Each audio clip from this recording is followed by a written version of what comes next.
Good afternoon.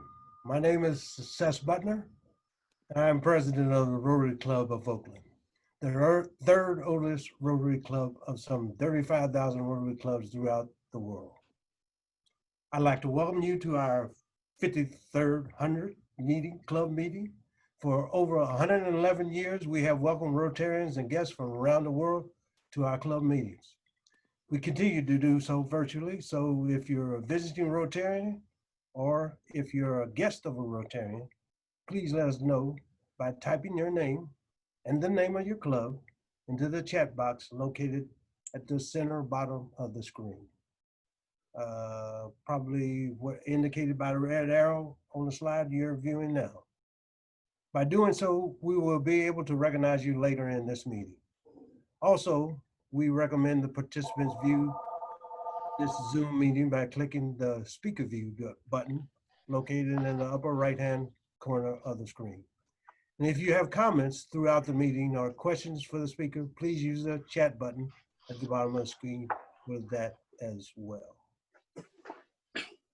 Last week, I laid out the theme and goals for our 2021 year, which included the first goal of enhanced weekly meetings with more breakout rooms, interaction with speakers, and high-profile speakers. This week, we're going to give that a whirl to see how we do. And remember, this is your meeting. I'm just a ringmaster. And never forget that the work our committees do to offer an opportunity for service above self is what really counts. So let's get started with the meeting.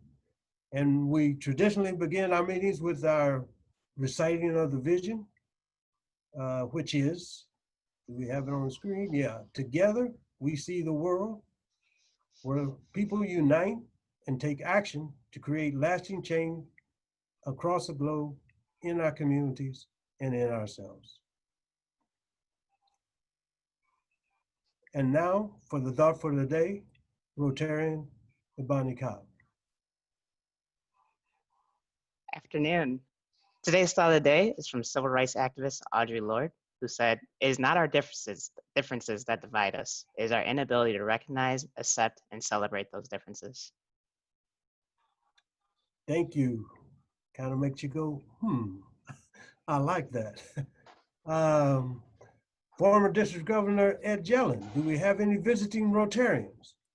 Well, President Ces, nobody has checked in yet. We do have a lot of participants, but I haven't seen anybody check in, except for we've just got one. Alex from Glendale Sunrise Club is an assistant governor, and he's here with us today. So welcome, Alex. Nice to have you with us. Thank you. I'm glad to be here. All right, thank you. We are introducing a new member today, which will be introduced by her sponsor, Peter Sherris. And just before Peter takes to the screen, I do want to let you know, President Ces, that Peter has advised in the chat that his wife Astrid is ringing the bell 5 times in honor of Brody Lopez, Iris Brody Lopez. Well, that's very good. Thank you so much for that kind contribution, the ringing of the bell. Any other Rotarians that would like to ring the bell for anybody, for any reason, please put it in the chat button also, and we will recognize it later in the meeting.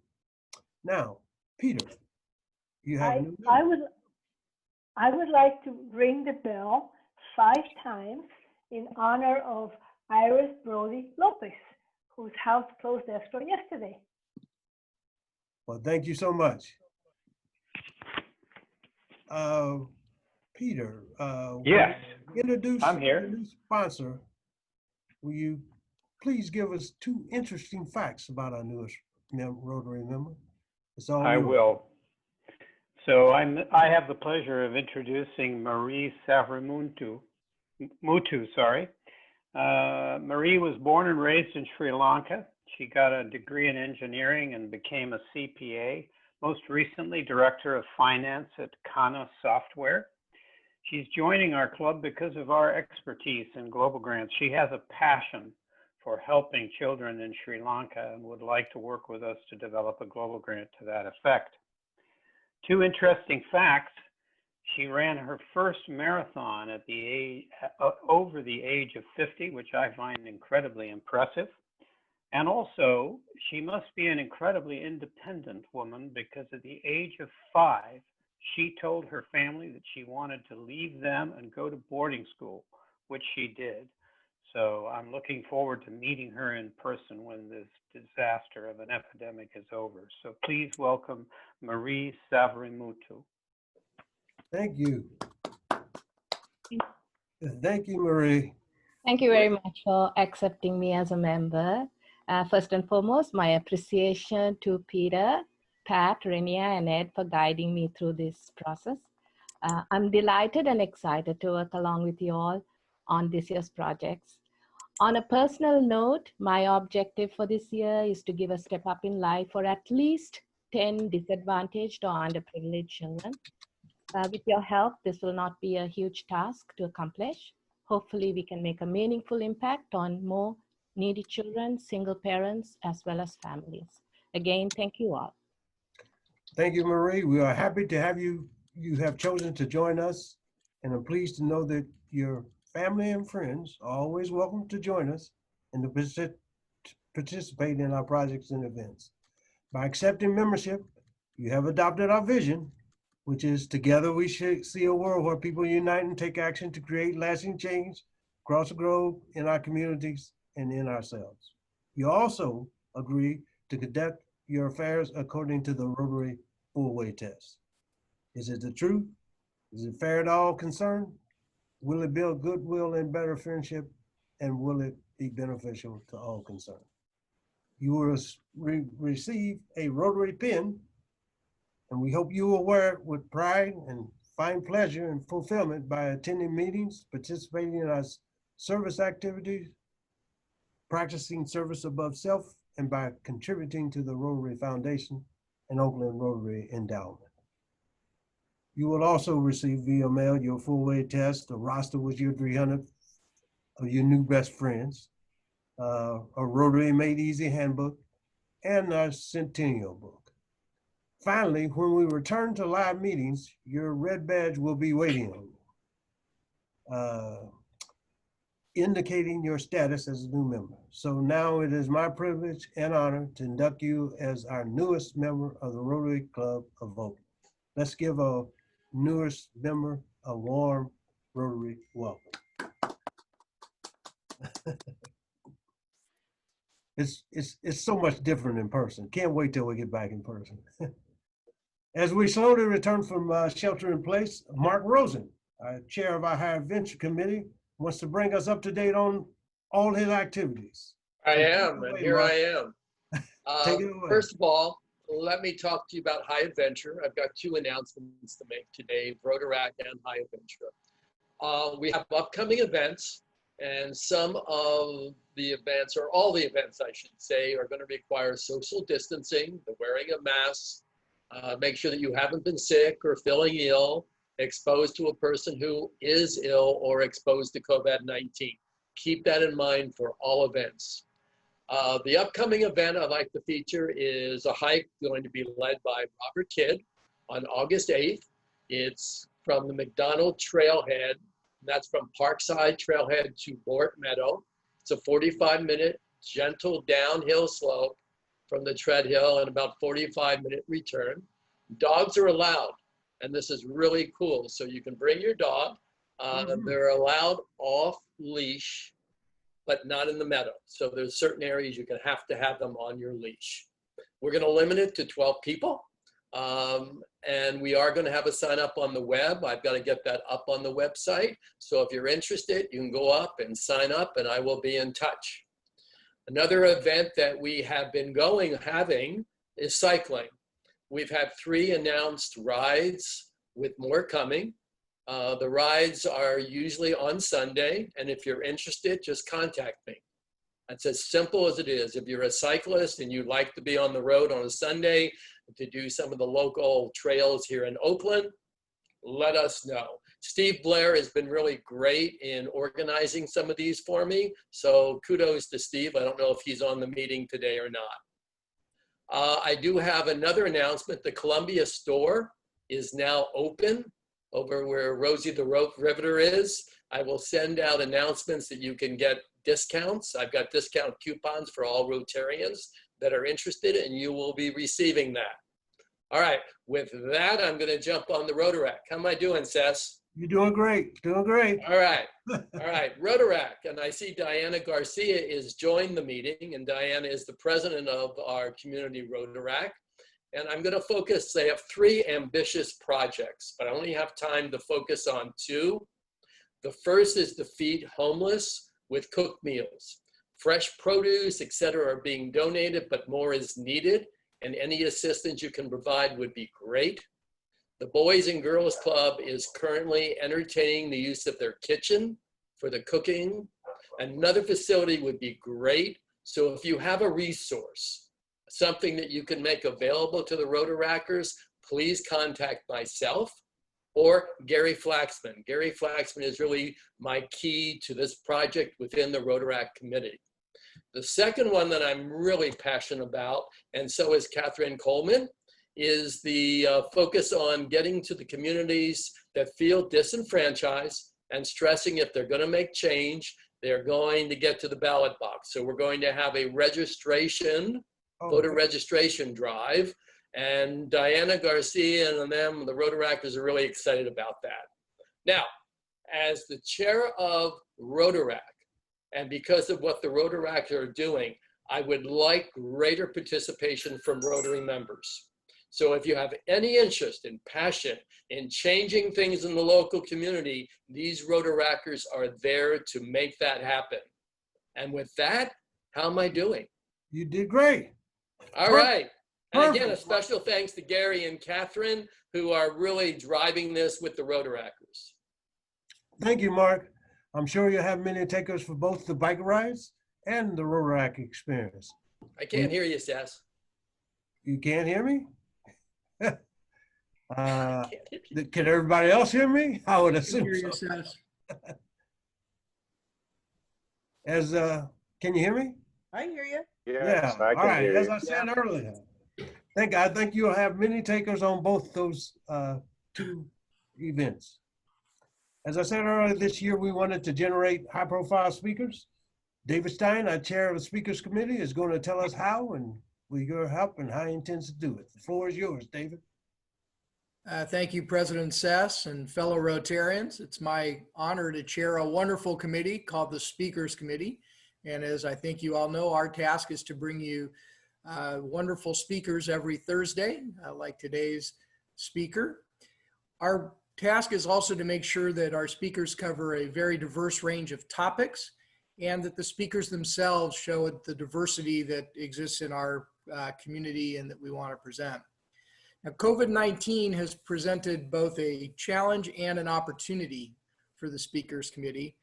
The opportunity is that we can reach out to speakers that we might not otherwise get if we were requiring them to travel to Oakland and speak live and in person. So one of our goals this year is to get as many as possible very high profile speakers. The committee needs your help. We need your help to be on the committee and help contact and reach out and coordinate with speakers, as well as to make sure our club is informed of upcoming programs. But we also need to hear from you as to those high profile speakers that you would like to see present to our club. And particularly, we need to hear from you as to those high profile people that you know in the world, because the best way to get a high profile speaker is to have their college roommate, the person who is the maid of honor or best man at their wedding, the godfather of their children, call them up and say, I'd like you to come speak at Oakland Rotary. And so if you have suggestions for speakers, send them to me, as well as whatever personal contact you have. And we look forward to putting on a great series of programs for you this year at Oakland Rotary. Thank you, David. As you know, I had indicated that we wanted to spend a little more time in our breakout rooms this year. And we're going to have our first breakout room, which we're going to do exactly what David is asking us to do. It will give us opportunity in a smaller setting for all of you to say who it is that you would like to have discuss it amongst your peers in a table of, how many are we breaking out to? 10 or 8 people in the group? I think that's something like that. And you'll get the chance to do that. Sandeepa will send a note to us about a minute before we'll be coming back. And so with that, Sandeepa, could you break us out into the breakout rooms and let's talk about what high profile speakers that you will have, and be sure and note it in the chat box when we come back, what if you have a scrap. Welcome back, everybody. Now, I think it's time for Greg Knight to introduce our speaker for the day. Thank you, President Ces, fellow Rotarians and visiting guests. Today's presenter is the unflappable Gary Virginia. Since moving to San Francisco from Pittsburgh in 1987, Gary has held numerous community titles and built a legacy of fundraising and activism for local, national, and international causes. Gary served as president of the San Francisco LGBT Pride Parade Celebration Committee in 2014 and 2015. He also served as president of the Positive Resource Center, founded the Crew to Kink Charitable Mardi Gras Club in 2004, and serves on the advisory boards of the San Francisco Bay Times and the Positive Resource Center. Taking on the role of event producer, MC, and auctioneer, Gary has raised more than $1 million for causes such as HIV/AIDS, breast cancer, LGBTQ civil rights, homelessness, hunger, disaster relief, and many, many more causes. Gary thrives on networking, community building, and mentoring the next generation of leaders, all while being a 32-year HIV/AIDS survivor. Today, we get the inside scoop on San Francisco Pride from its start in 1970 with a march down Polk Street in San Francisco and a small gay inn held in Golden Gate Park to becoming one of the largest LGBTQ events in the world. Gary was an LGBT Community Grand Marshal in 2012 and has co-produced the Annual Pride Brunch honoring the Parade Grand Marshals, benefiting the Positive Resource Center for 22 years. This year marked SF Pride's 50th anniversary, and the parade and celebration were canceled due to COVID-19. Gary's excited to share how many groups reimagine their events in creative ways during the ongoing pandemic, economic challenges, and political unrest. From the illuminated pink triangle atop Twin Peaks to record-breaking proceeds for this year's annual Pride Brunch for the Positive Resource Center, Gary will explain why and how the show must go on. And with that, I give you today's speaker and my friend, Gary Virginia. Hey, thank you, Greg, and welcome Oakland Rotary. I'm so honored to be here. I'm not very tech savvy, so I just downloaded Zoom yesterday, and I want to thank the AV team with Jack at the helm here trying to make me look good. I just turned 60, so I'm trying to put a lot of photos into this presentation, so you're not looking just at me.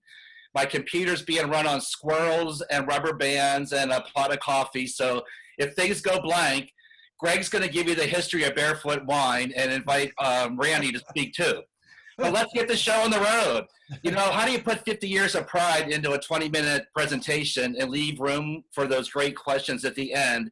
So we're just going to start and say, it started as a riot, and my involvement with Pride started with the Pride Brunch. You're looking at the photo of the Pride Brunch held at a ballroom. My co-host and founder, Donna Sachet, and I started this when we were on the board of Positive Resource Center, and they provide free disability benefits counseling for people with HIV and AIDS. They've now broadened their mission to include all people affected by HIV, people with mental health issues. They merged with the AIDS Emergency Fund, and they merged with Baker Places that does residential drug treatment. So I'll tell you more about the Pride Brunch, but that's been going on for 22 years. London Breed was at our event last year, and we'll tell you how we pivoted that in a moment. I was also honored to be the Community Grand Marshal in 2012, and it was really exciting. This volunteer had his father's Mercedes convertible. He volunteered to donate the car, and I was matched with him to go down the parade route. We waited and waited and waited down there on Market Street, and they finally said, okay, go. And I'm watching him turn the key and turn the key and turn the key, and there's nothing happening. And I'm thinking, this is really weird. Finally, they're like, you gotta go, move. his car would not start. He had it running for too long waiting and the battery went dead. So we had to push the car to the side. I told my friends, get your crap out of the trunk. Grab the signs off the side of the car. We're marching. So I ended up walking in the parade, and it was quite humbling to meet a lot of people along the sidelines. And, you know, one year Mayor Ed Lee's car broke down too, and he walked. So I thought, well, I'm in good company. But that's just a side tidbit. Also, when I was president in 2014, I got to interview a few people along the parade route. There you see House Speaker Nancy Pelosi and openly gay Jim Hormel of the Hormel company Fortune. And she's only become more important in our political world and in San Francisco. So that was quite a treat. Also, I had the pleasure when I was president to introduce the Celebrity Grand Marshal to 500,000 people at the Pride Festival at San Francisco Civic Center. You're looking at Rick Welts, the openly gay president and chief operating officer of the NBA champions multiple times, the Golden State Warriors, which I'm sure all you Oakland folks are familiar with. And that was quite an honor. I just had chills introducing him. I'm a Warriors fan, so that was another great highlight of my experience with Pride. And then another year, they invited me to fill in as an anchor, but they told me 2 weeks before the event, Gary, we just need you to substitute for the street reporter when he or she needs to go to the bathroom. So you'll just be there to like fill in for a minute here and there. I went to a meeting at Coffee TV with over 24 people, and I just sat there listening, thinking Donna Sachet and Michelle Mial have done this for more than 10 years. They're seasoned pros. And this is what I was told. I'm just the substitute. Well, the night before the parade, they sent me this PDF file, 300 pages. And I thought, well, I won't really need this, but I'm going to look through it. And then at noon, they pulled Michelle Mial off the broadcast because she was the board president. She had to leave. They said, okay, Gary, get up there with Donna. I said, okay, when's Michelle coming back? They're like, she's not coming back. I'm like, what do you mean? They're like, you're on with Donna, go. I was on with Donna for 4 hours straight. I never took a break. Donna took 3 breaks.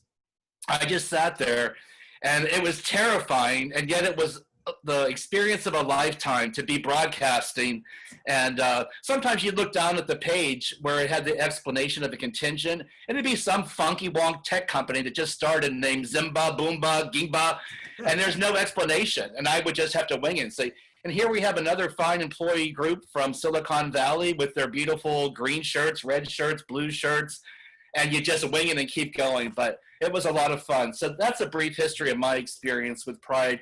I've gone to parades in Pittsburgh, my hometown, New York City, now San Diego, Russian River, and Guerneville.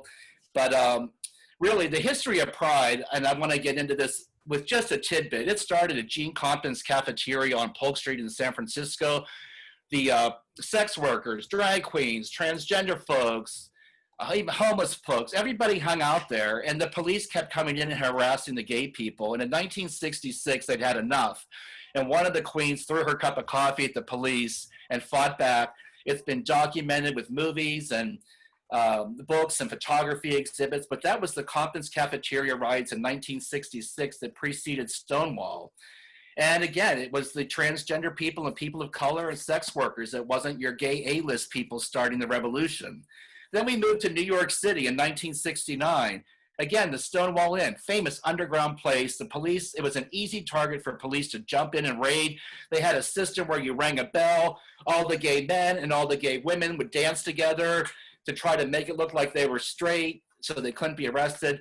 Well, they had enough too. They got raided at the end of June of 1969, and they fought back. It was brutal. It turned into a 3-night literal riot with police cars being overturned and burned. And that was really the beginning of the modern day LGBTQ pride movement. A year later, the folks in New York City had a commemorative event for Christopher Street Day. And all of a sudden you saw, there's Marsha P. Johnson's there on your left, transgender person of color, and Sylvia Rivera was another one. Again, this Stonewall riot was started by drag queens, people of color, and a lot of ostracized groups. So we really owe it to them for fighting back to kick off the modern movement. And then San Francisco, LA, all these other cities had their commemorative events in 1970 to commemorate Stonewall. And that was kind of the beginning. In San Francisco, you're not going to believe the name of the first gathering. It's the San Francisco Gay Liberation March and Christopher Street Riots and Free the Park Gay Liberation Front Gay Inn. Good Lord, who can remember that?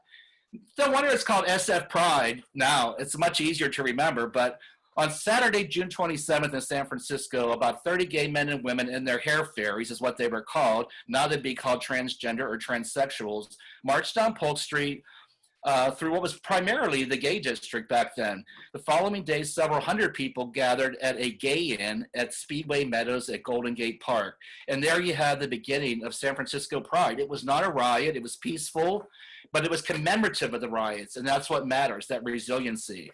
Here pictured, you see the Dykes on Bikes. This is the Dykes on Bikes Women's Motorcycle Club. They lead the parade in San Francisco every year with hundreds of women on bikes, and they even come in from other countries to participate in that.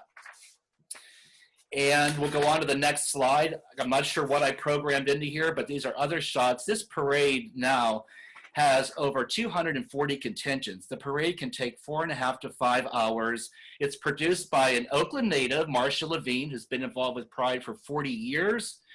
San Francisco Pride puts up a main stage and 20 other community-produced stages. Unlike other prides at many other cities, we feature a lot of local talent, and I know Oakland Pride does that as well because I've been to their fantastic parade. But Marsha Levine in Oakland has been the parade manager for many years in San Francisco, and San Francisco's always been known as a platform for elevating voices and protest. This was the year that Bradley Manning, now known as Chelsea Manning, transgender, there was a huge contingent of people supporting that whistleblower. And then years later, every year, there's either like a sit-in or a protest. We had a big resistant contingent when Donald Trump was elected.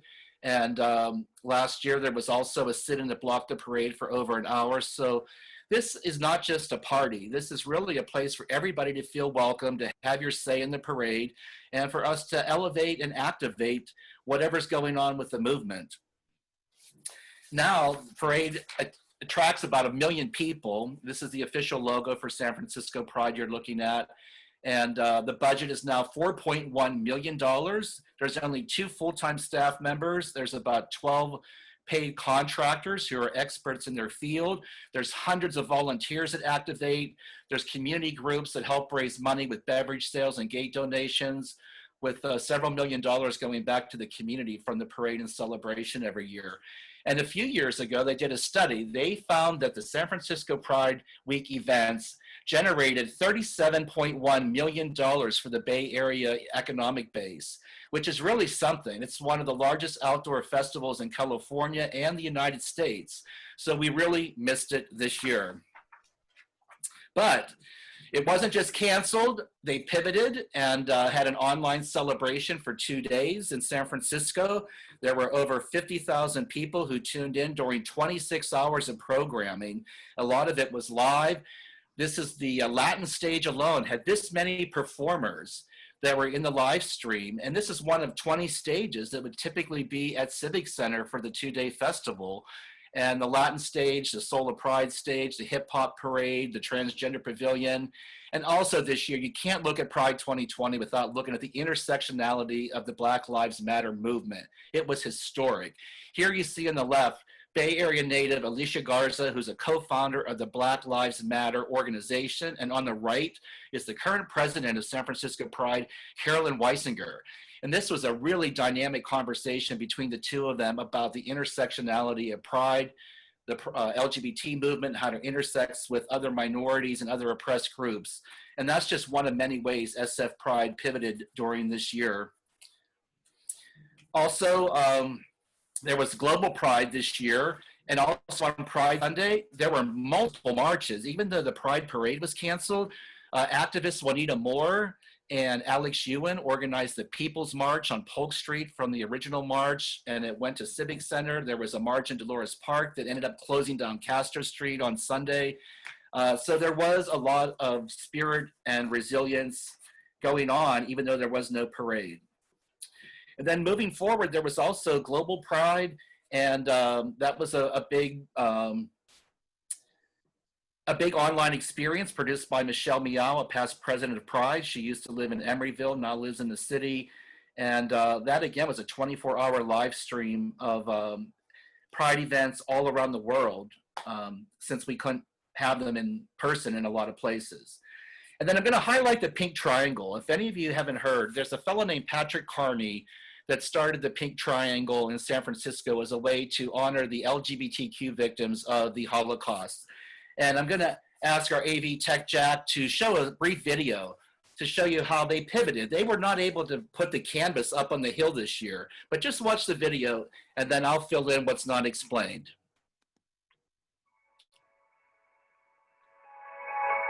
We will welcome you with everlasting pride when the time is right. Oops, sorry, that's not, there we go. From its brutal beginnings in Nazi Germany, marking homosexuals for persecution and death, to its reappropriation as a symbol of outrage and then gay pride, the Pink Triangle is a symbol on the rise.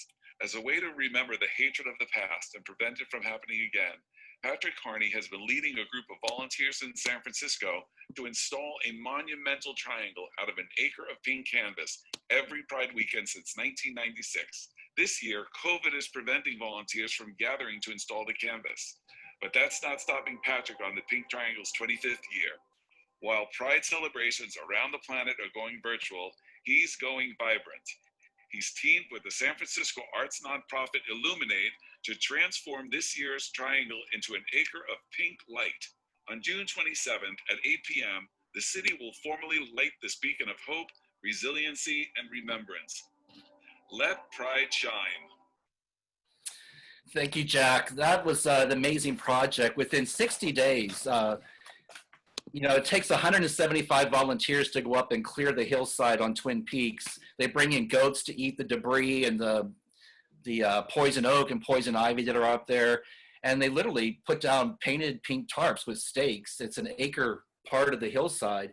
And they realized with social distancing, they were not going to be able to have the triangle. And it was the 25th anniversary. So Ben Davis at Illuminate that did the Bay Lights project on the Oakland Bay Bridge, it's the same group. They said, let us see how we can help you. It's the 25th anniversary. This has to happen. So 2,700 LED lights strung across that in beautiful patterning for 2 weeks. And they kept it up for 2 weeks, so it would be there during the International AIDS Conference that was supposed to be in San Francisco, but became a virtual event. So I was on the committee to help raise the $85,000. It was nerve-wracking. And at the end, we got a big donation that helped put us over the top. We now have $100,000 and the extra money and all the equipment will be there for future use for that project. But that's just one way that they really did a huge pivot. And that Pink Triangle became one of the highlights of the 50th anniversary of Pride's weekend. When everything else was virtual, this was physical. And millions of people saw it around the world, but tens of thousands of people saw it in San Francisco. You could see it all the way across the bay. So that was one way they did it. Also, Cheer San Francisco is a nonprofit fundraising group. They celebrated their 40th anniversary this year. And they also did videos when they put white circles in Dolores Park to tell you don't go outside of your circle for social distancing. They put a cheerleader in each circle and did a drone video with a cheer routine of them all socially distanced just to help educate people about the importance of wearing a mask, washing your hands, and staying socially distant. So, you know, it's a bummer if it's your anniversary year like Pride or Cheer or the Pink Triangle, but they all found ways to go through, the show must go on, and to get their message out there and to invite participation. I would like to have a lot of time for questions and answers because I think that's sometimes the best part of it. But I also want to say with that Pride Brunch, Donna Sachet and I worked with PRC and they did a live stream for 90 minutes. I was a nervous wreck. I was sitting right here with my Golden Gate Bridge Tower in the background on my shaky computer.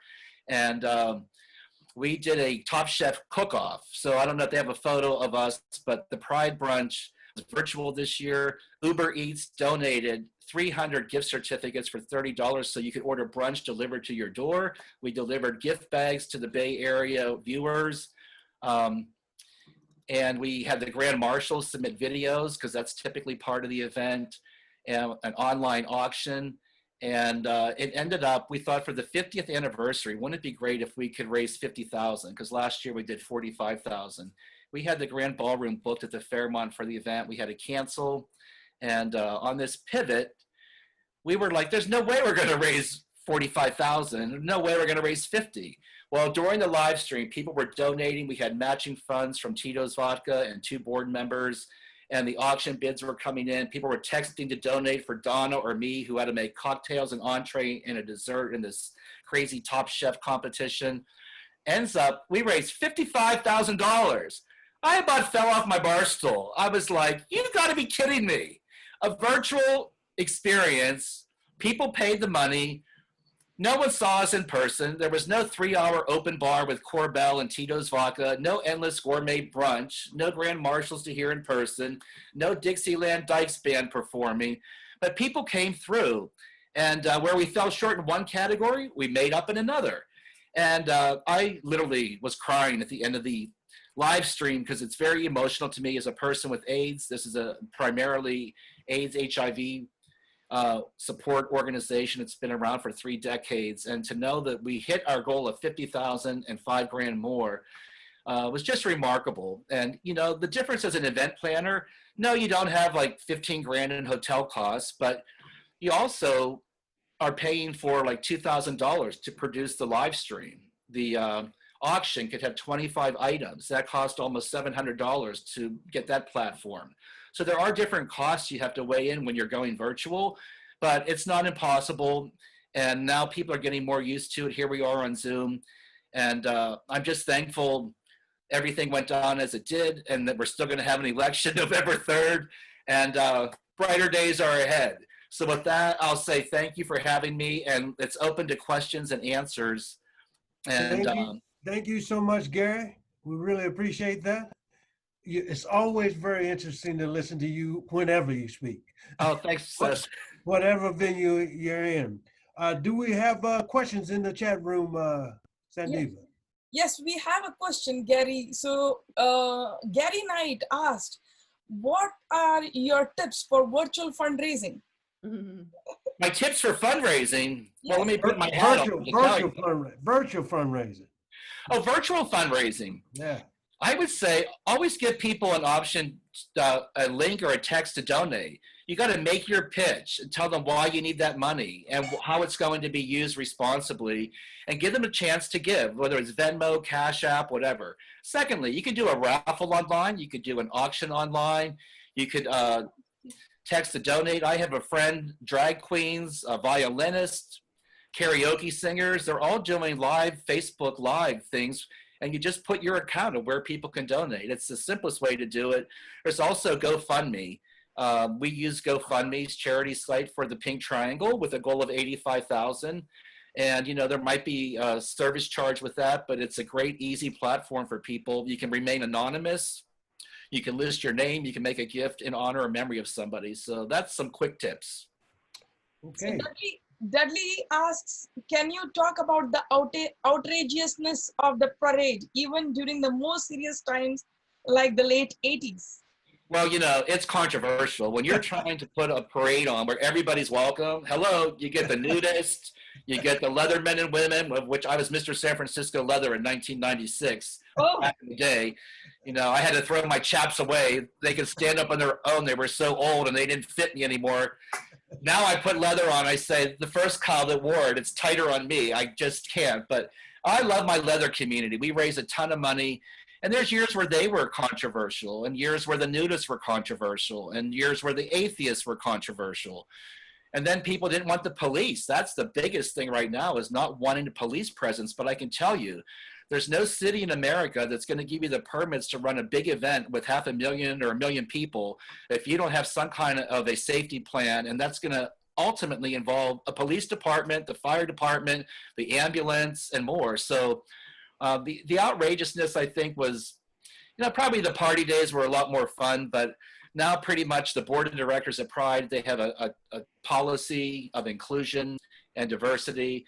And they pretty much just tell everybody, back off, you know, we support everybody being in the parade unless they're causing harm to somebody. So that's kind of the little nutshell of outrageousness. Winter asks, Gary, what are your thoughts on corporate sponsorships? Well, SF Pride has a corporate sponsorship policy, and that sometimes can be controversial. But I'll tell you, if you're the president of the board or on the board, when I was on it, the budget was $2.7 million. And Pride in San Francisco has gone through up years and down years. They had to borrow money from the city one year.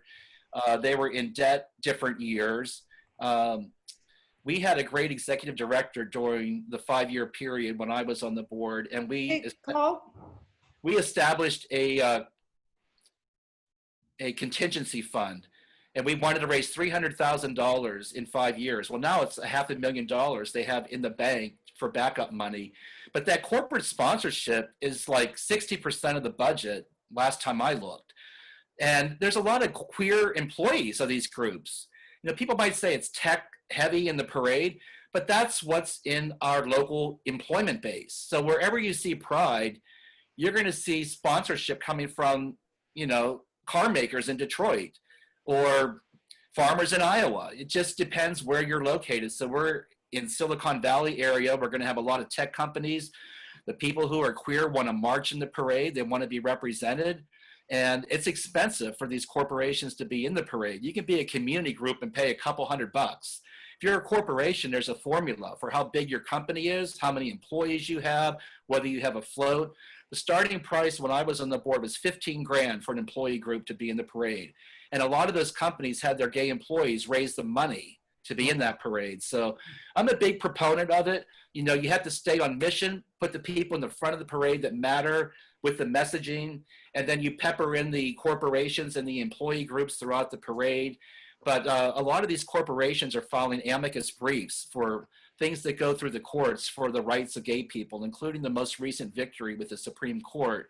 And these corporations have influence. You just saw the Washington Redskins NFL team change the name of that after decades of controversy. And it happened because FedEx and Dick's Sporting Goods corporations stood up and said, we're not having it. We're not going to support the team. It's time for change. Mm-hmm. So that's how I feel about it, Winter. Thanks for your question. Mm-hmm. CJ asks, how do SF and Oakland Pride support each other? Well, there's a lot of overlap. I mean, Lisa Williams was the president before me in San Francisco. She's from Oakland. And as I said, our parade manager for many years, Marsha Levine, 40 years of Pride service from Boston to San Francisco, lives in Oakland. So we share a lot of secrets. We share a lot of vendors. These Pride festivals often hire experts to manage their stage as event directors, public safety. There's a lot of performer friends of mine, like Kippy Marks is in San Francisco, but he performs in Oakland Pride, and people from Oakland perform at San Francisco Pride. It's really a beautiful blend, even up in Guerneville with a really small Main Street parade. It's beautiful. There's like one fire truck. One year I went up, there was one Chelsea Manning supporter, this gray-haired woman with her sign. And I almost died. I went up and said, can I give you a hug? Because we had like 3,000 marchers for Chelsea Manning in San Francisco's parade. Mm-hmm. But these smaller parades are like microcosms, but still the voices are there for, you know, whatever. It's the LGBT seniors, the queer teachers. It's just queer families, adoption things. It's just so many different elements in it. It's all just right. Scale. We have time for one more question. Do you have another question? Yes. What time of the year is the pink triangle up? It was usually put up on Friday, and it would be displayed Saturday night, and then it would come down. So it had like a pink Saturday viewing. But this year it was 2 weeks because of the illumination and wanting to overlap with the International AIDS Conference. And everybody loved it so much. They're talking about next year putting it up on June 1st when all the Pride flags go up and down Market Street, all the way across. And I should point out, Mayor Libby Schaaf started the Pink Torch procession in Oakland this year on Pink Saturday. It came across the bay to Oakland Mayor London Breed, and the Dykes on Bikes escorted everybody up to the hill when they had a Pink Torch ceremony to light it. So our goal next year is to have it up for the entire month of June, just as the Pride flags are up along Market Street. Well, thank you, Gary. I'll be, as the host, I'll try you one more question. Uh-oh. Because I get this. You were talking about the corporate sponsorship. Are there any corporations that you won't allow to sponsor for you? Well, since they are legal documents with sponsorship agreements with San Francisco Pride, they're always, if there's a controversy, the board discusses it in executive session. So it's not public, so I can't really talk about it. But our goal was always to look at what the controversy is and how does it fit our corporate participation policy. We look at the Human Rights Campaign. There's an equality index of how pro-gay company is. So we look at that.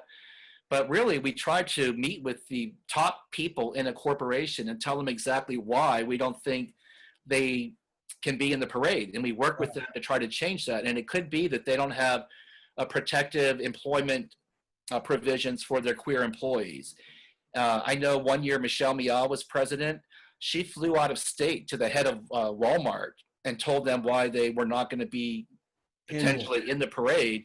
And she explained about the living wage and how people have 2 and 3 jobs, and that why are your employees forced to be on food stamps to survive? So she went there head to head with Walmart as just one example. Facebook, we had discussions with when transgender people were getting their profiles bumped off. So, well, it's a tough question to answer, and it's very good that you at least take it seriously. Oh, very much so. You go off to everybody else with respect to your sponsors. Thank you so much, Gary. Hey, good luck to you Rotarians. Keep up the great work. You're beautiful.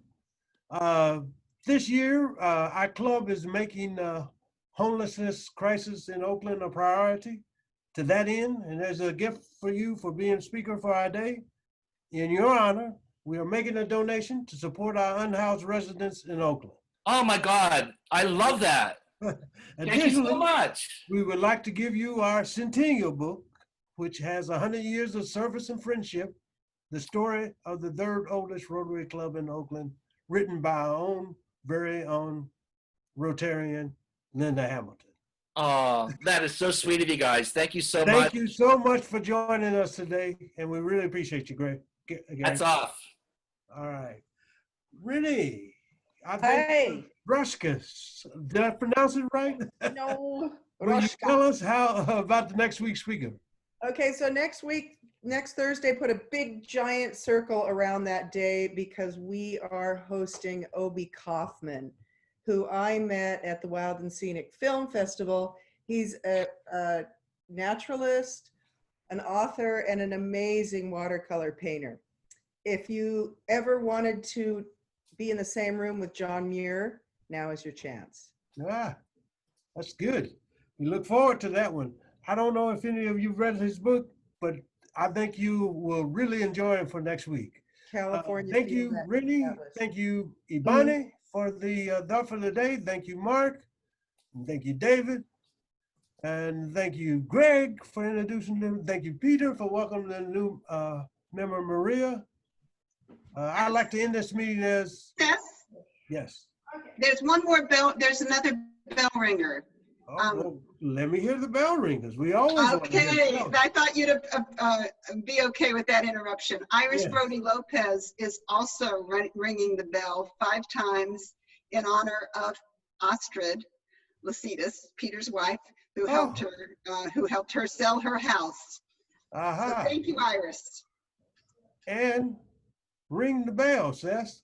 Somebody says. We have Randy Arnold as well as Jason Weiselman ringing the bell. Okay, thank you so much. I'd like to end this meeting as that's the way it went on July. And Randy Arnold is ringing the bell to honor Gary. Everybody's ringing the bell. We keep them coming. We got any more? The bell. Kimberly is ringing the bell. Okay. And Ces, what does a bell ring represent? A bell ring represents $100 donation to the Oakland Rotary Endowment, our fundraising aspect that we always try to do. Hey, Sass, are you going to actually ring the bell? I am.